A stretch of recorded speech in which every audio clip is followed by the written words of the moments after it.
আসসালামু আলাইকুম রহমতুল্লাহি বারাকাতুহু। মানুষের লাইফে সেভিং করাটা কতটা জরুরি, আপনি একজন উদ্যোক্তা হতে গেলে আপনি সঞ্চয় যদি না করেন, আপনি জমা যদি না করেন, তাহলে আপনি শুরু করবেন কিভাবে? যে কোনো কিছু শুরু করতে বেশি টাকা লাগে না, অনেক টাকার প্রয়োজন হয় না। সামান্য কিছু দিয়ে যারা শুরু করে তারা একদিন অনেক বড় হয় এবং সফলতা অর্জন করতে পারে। যারা অনেক টাকা নিয়ে ব্যবসা শুরু করে মোটামুটি খুব তাড়াতাড়ি তাদের ব্যবসা গুটিয়ে যায়। তো সেভিং করার জন্য কালকে আমাদের যে সেশনটা ছিল, যে আপনি যারা সিগারেট খায় সিগারেটটা পরিহার করুন, এটা আপনার কোনো উপকারে আসবে না অপকার ছাড়া। দ্বিতীয় হচ্ছে আপনি বন্ধু বান্ধবের সাথে আড্ডা দেন। বন্ধু বান্ধব লাইফে খুব গুরুত্বপূর্ণ জিনিস। বন্ধু বান্ধবের সাথে আপনি আড্ডা দেন, সময় পার করেন, যেটা এক্সট্রা খরচ ওটা অ্যাভয়েড করেন। তাহলে আপনার হবে কি, যেটা আপনি লিমিট লিমিট হিসাবে করেন। তারপরে হচ্ছে আপনার যারা প্রবাসে আছেন, সব টাকা দেশে পাঠাই দিবেন না, অন্তত কিছু টাকা হচ্ছে হলেও নিজের জন্য জমা করেন।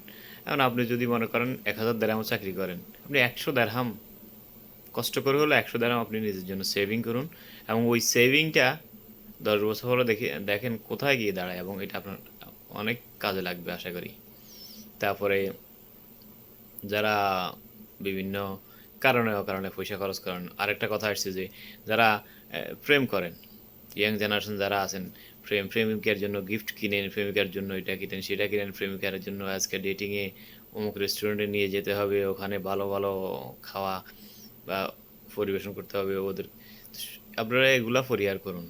আপনি যখন একজন সফল মানুষ হয়ে যাবেন, তখন ওই প্রেমিকার গার্ডিয়ান, প্রেমিকার 14 গোষ্ঠী আপনার পিছে পিছে ঘুরবে, এটাই স্বাভাবিক। তা আপনি ওই যে প্রেমিকার পিছে পয়সা নষ্ট করার কোনো দরকার নেই।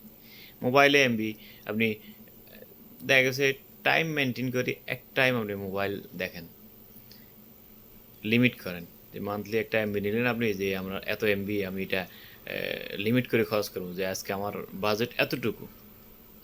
তাহলে আমি মনে করি আপনারা সেভিংসটা করতে পারবেন।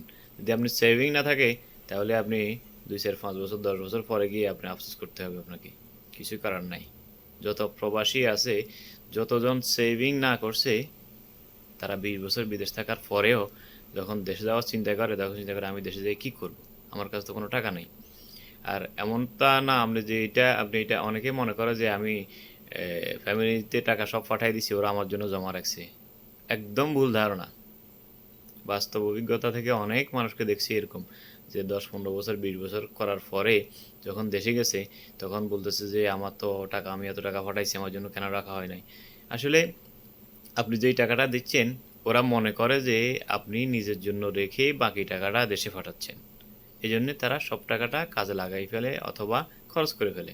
সুতরাং প্রতিটা প্রবাসী ভাই চেষ্টা করবেন অন্তত 100 দিরহাম না পারেন 50 দিরহাম আপনার ওই যে বেডের পাশে একটা ডাব্বা রাখেন, ডাব্বাতে 50 দিরহাম করে প্রতিদিন রাখেন। আমি আমাদের ইউই দিরহামের হিসাব বলছি।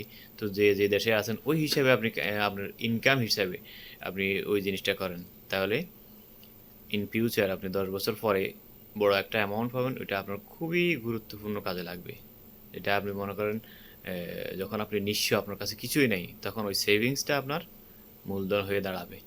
আর সবাই চেষ্টা করেন যে ডিউটির পাশাপাশি পার্ট টাইম জব করার।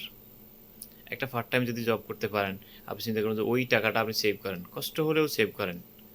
এখন যদি আপনি 10 বছর কষ্ট করেন, 10 বছর পরে আপনি তখন আর হতাশ হবেন না, টেনশন করতে হবে না যে আমি কি করব, আমার কাছে টাকা নাই, কোনো একটা কিছু শুরু করতে হলে টাকা প্রয়োজন।